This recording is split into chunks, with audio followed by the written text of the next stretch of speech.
اعوذ باللہ من الشیطان الرجیم بسم اللہ الرحمن الرحیم.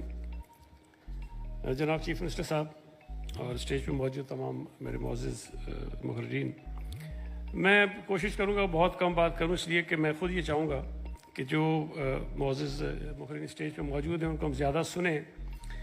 لیکن چونکہ میں ایک کارکن ہوں پیپلز پارٹی کا اور بڑا فخریہ طور پر اپنے آپ کو میں بھٹو کہتا ہوں،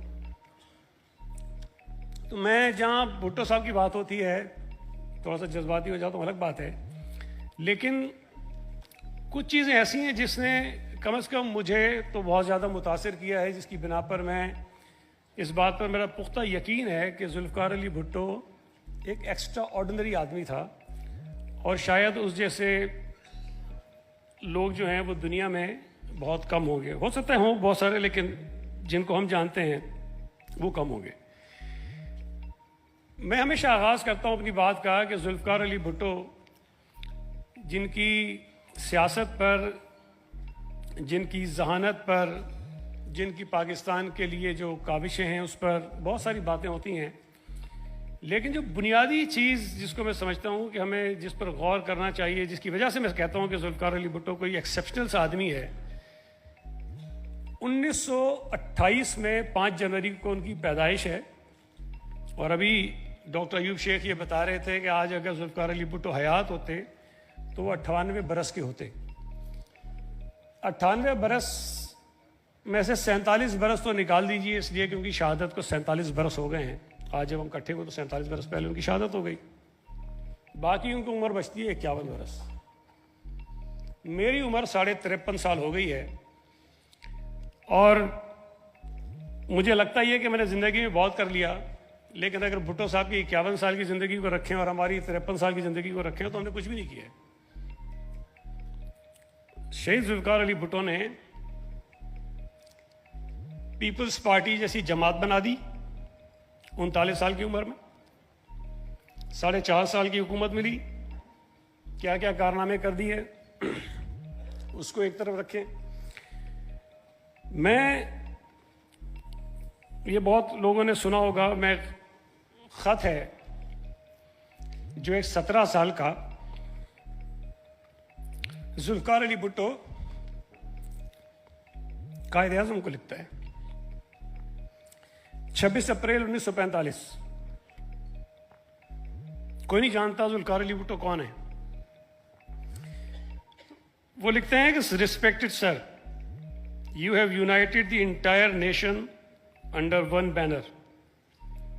I feel that dream of Pakistan must be in the heart of every Muslim, because Pakistan is our destiny, our goal. No power on earth can stop us from achieving Pakistan. We have our identity in the subcontinent as a nation.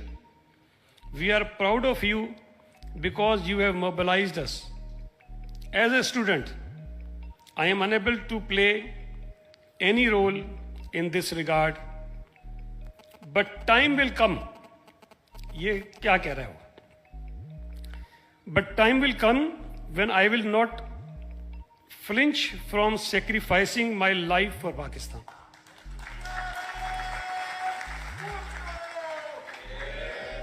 پھر قائد اعظم محمد علی جناح نے جواب بھی دیا ان کو 1 مئی 1945 کو، جس میں انہوں نے کہا کہ بڑی ٹھیک ہے آپ یہ کہہ رہے ہیں، لیکن آپ پہلے پڑھائی مکمل کریں اپنی. لیکن جو اس میں جو ایک آخری جملہ ہے جس کی وجہ سے میں کہتا ہوں کہ وہ پتہ نہیں کیا آدمی تھا، وہ کہہ رہا ہے کہ ایک وقت آئے گا کہ میں پاکستان کے لیے جان قربان کروں گا. اچھا، ایک اور بھٹو صاحب کی تقریر ہے، شاید جب پرائم منسٹر انہوں نے ٹی وی پہ کی تھی، کبھی کبھی آپ کی نظر سے بھی گزری ہوگی. اس تقریر میں وہ کہتا ہے کہ میں اپنے بچوں کو بھی قربان کروں گا. کیا کہتا ہے وہ؟ ایک سیکنڈ. ذوالفقار علی بھٹو صاحب تقریر میں کہتے ہیں میں مرتضی بھٹو، شاہ نواز بھٹو اور بے نظیر بھٹو کی قربانی دوں گا. صنم کا نام نہیں لیتے. مطلب ہو سکتا ہے کسی انداز کسی اس میں کہہ دیا ہو، لیکن 3 اپنی اولاد کا نام لے کر وہ کہتے ہیں کہ میں اپنی اولاد اس ملک کے لیے قربان کر دوں گا. ہو گیا. ذوالفقار علی بھٹو نے جب یہ سارے ٹرائل وائل چل رہے تھے، بڑی معروف سی بات ہے، انہوں نے کہا کہ میں تاریخ کے بجائے فوج کے ہاتھوں مرنے کو ترجیح دوں گا. اگر جان بچا لیتے تو شاید زندہ تو رہتے، لیکن اس انداز میں ان کو خراج عقیدت پیش کرنا، اس طرح ان کا نام لینا، شاید کوئی مختلف حالات ہوتے.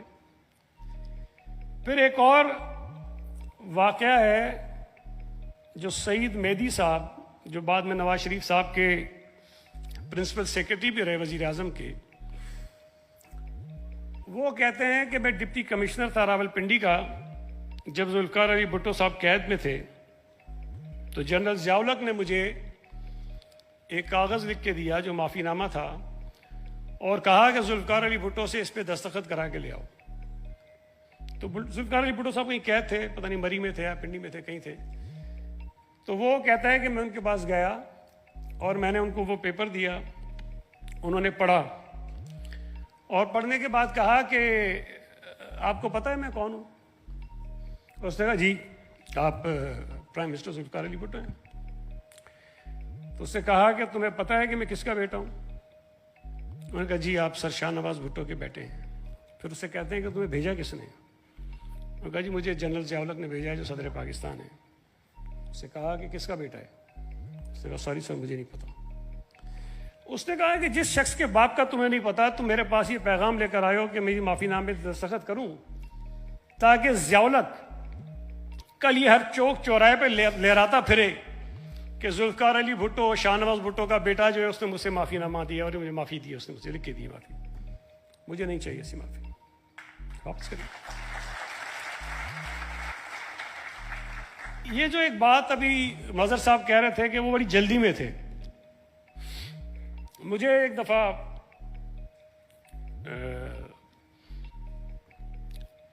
لندن میں ملاقات ہوئی، ابھی نام آ جائے گا میرے ذہن میں، تحریک استقلال کے جو کیا نہیں سوری نہیں سوری تحریک استقلال نہیں، بڑے معروف نام تھے، کراچی سے ہمارے منسٹر بھی رہے، ایم پی تھے، نہیں آ جائے گا نام، میں پتہ نہیں کیسے بھول گیا نام.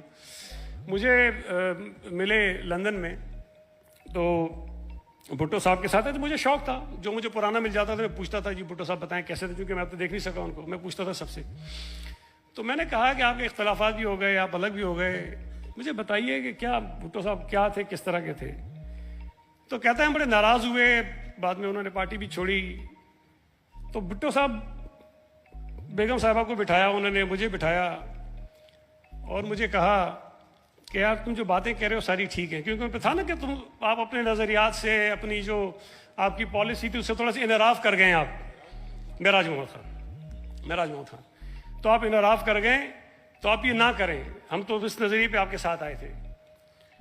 تو کہتے ہیں کہ مجھے انہوں نے بٹھا کے کہا کہ مجھے پتہ ہے کہ میری سوچ، میرا نظریہ کیا ہے، میں نے کس بنیاد پہ پارٹی بنائی تھی، کس بنیاد پہ تم کو ساتھ ملا، تو میں نہیں ہٹاؤں اس سے اور میں نہیں ہٹوں گا اس سے، لیکن مجھے کچھ وقت دو، تم کچھ چیزیں ہیں، کچھ کام ہیں جو مجھے کرنے ہیں، مجھے یہ کرنے دو آپ. تو کہتا ہم جذباتی تھے، ہم نہیں مانے، لیکن وہ تھا جلدی میں کہ مجھے کچھ چیزیں کرنی ہیں.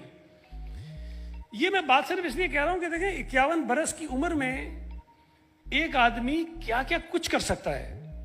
مطلب اس میں اس نے پڑھائی بھی کی ہے، کتابیں بھی لکھی ہیں، پیپلز پارٹی بھی بنائی، اور جب پارٹی بنائی تو اس بات ذہن میں رکھیں، نہ سوشل میڈیا، نہ پتہ نہیں اس طرح کا میڈیا، نہ چینلز، نہ یہ سڑکیں، نہ یہ جہاز، نہ یہ کمیونیکیشن کے طریقہ کار.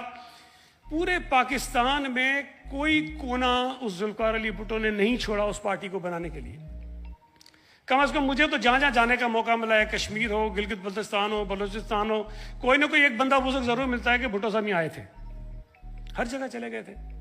آج سچی بات ہے، ہم جتنی بھی کوشش کر لیں ہماری قیادت ہر جگہ نہیں پہنچ سکتی ہے، سہولتیں بھی بہت ہیں، لیکن 51 سال کی عمر میں اس شخص نے کیا کیا کچھ کیا. اور یہ جو آج خطے کی صورتحال ہے، یہ میں جو کہتا ہوں نا کہ ایکسٹرا آرڈنری آدمی تھا تو اسے پتا تھا اسے کہ کیا کیا کچھ چیزیں آگے جا کے ہوں گی. اور آج پاکستان سچی بات ہے اگر محفوظ ہے تو ظاہر سے ایٹم بم کی وجہ سے ہے، ورنہ تو شاید حال ہمارا بھی کوئی برائی ہوتا. لیکن ایک ڈی مورلائز قوم، ظاہر کہ بنگلہ دیش بنا تھا، قوم کی جو حالت ملک ٹوٹنے کے بعد ہوتی ہے اس کا اندازہ آپ لگا سکتے ہیں. ایک کمزور معیشت، دنیا میں ایک تنہائی کا شکار ملک، اس ملک کا وزیر اعظم یہ کہے کہ نہیں میں نے ایٹم بم بنانا ہے، تو مطلب ایک پاگل کا خواب ہی لگتا ہے نا جی. یہ کیسے ہوگا؟ تو وہ جو ایک جملہ بڑا چلتا ہے، ہم گھاس کھائیں گے لیکن ہم ایٹم بم بنائیں گے، یہ جملہ اگر آپ سوچیں نا آج کے حالات میں، مقصد یہ تھا کہ ہمارے پلے کچھ نہیں ہے، پلے کچھ نہیں ہمارے، کھانے کو بھی نہیں ہے، لیکن ایٹم بم ہم بنائیں گے. اور آج اس پوری دنیا میں کبھی لوگ کہتے ہیں ایران بڑا خطرناک ہے، کبھی عراق بڑا خطرناک ہے، کچھ نہ کچھ کر دیتے ہیں. نارتھ کوریا سے زیادہ خطرناک تو کوئی ملک نہیں ہے کسی کے لیے، سب مانتے ہیں. کوئی اس پہ بات نہیں کرتا، اس لیے کہ وہ ایٹم کا پاور ہے. پاکستان تو اتنا خطرناک نہیں ہے نا، لیکن ایٹمی پاور ہونے کی وجہ سے نارتھ کوریا جیسا ملک بھی محفوظ ہے، کوئی اس سے پنگا لینے کو تیار نہیں ہے. اور پاکستان جس کا پڑوسی بھارت ہو، اتنا بڑا ہو، اتنا مضبوط ہو، اور دشمنی بیماری اس سے چلتی رہی ہو، کیسے برداشت کر سکتا ہو کہ جی یہ ملک یہاں پہ رہنا چاہیے، اس حالت پہ رہنا چاہیے؟ تو میں یہ سمجھتا ہوں کہ ذوالفقار علی بھٹو کا احسان اس ملک کے اوپر ایک نہیں ہے. ایک تو معین والا کہتے ہیں وہ ہے اپنی جگہ، دوسرا ایٹم بم کا احسان اس سے بھی زیادہ بڑا ہے شاید. آج ہم جو سکھ کے ساتھ بیٹھے ہیں، ہمیں یہ یقین ہے کہ پاکستان پر کوئی ملک حملہ آور نہیں ہو سکتا، پاکستان سے لڑائی نہیں کر سکتا. اس کی اور کوئی وجہ نہیں ہے. بہت ساری وجوہات ہم کہنے کو کہہ سکتے ہیں، لیکن اصل وجہ یہ ہے کہ ساری دنیا کو پتہ ہے کہ شیخ ذوالفقار علی بھٹو کا بنایا ہوا ایٹم بم جو ہے وہ پاکستان کے پاس ہے. میں بھٹو صاحب پر بہت ساری بات کر سکتا ہوں، لیکن میں پھر یہ کہوں گا 51 برس کی عمر میں مجھے نہیں پتا دنیا میں کتنے لوگ ہیں جنہوں نے اتنے بڑے بڑے کام کیے ہیں. بہت بہت شکریہ.